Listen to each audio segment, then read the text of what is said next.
أعوذ بالله من الشيطان الرجيم. بسم الله الرحمن الرحيم. يا أيها الناس اتقوا ربكم الذي خلقكم من نفس واحدة وخلق منها زوجها وبث منهما رجالا كثيرا ونساء واتقوا الله الذي تساءلون به والأرحام إن الله كان عليكم رقيبا. وآتوا اليتامى أموالهم ولا تتبدلوا الخبيث بالطيب ولا تأكلوا أموالهم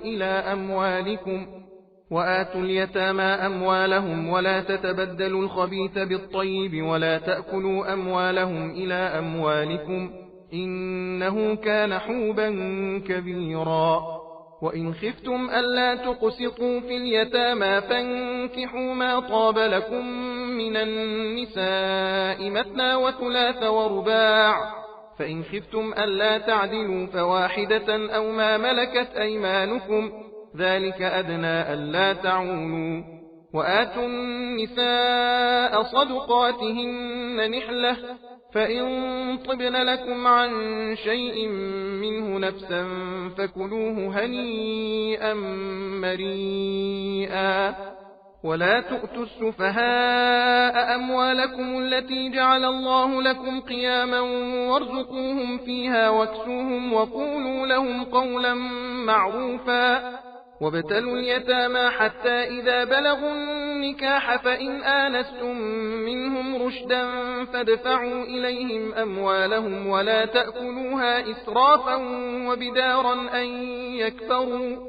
ومن كان غنيا فليستعفف ومن كان فقيرا فليأكل بالمعروف.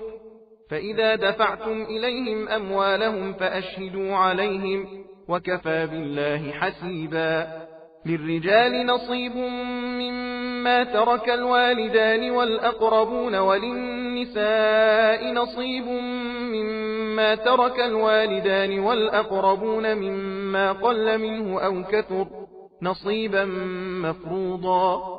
وإذا حضر القسمة أولو القربى واليتامى والمساكين فارزقوهم منه وقولوا لهم قولا معروفا.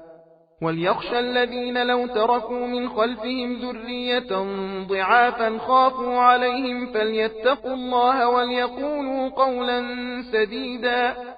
إن الذين يأكلون أموال اليتامى ظلما إنما يأكلون في بطونهم نارا وسيصلون سعيرا.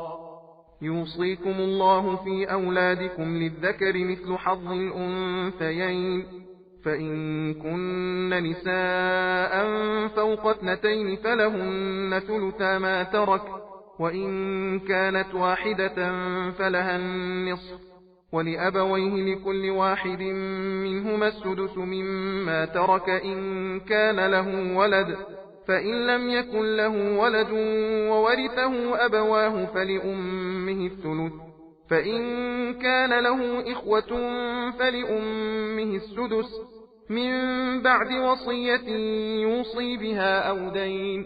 آباؤكم وأبناؤكم لا تدرون أيهم أقرب لكم نفعا فريضة من الله إن الله كان عليما حكيما.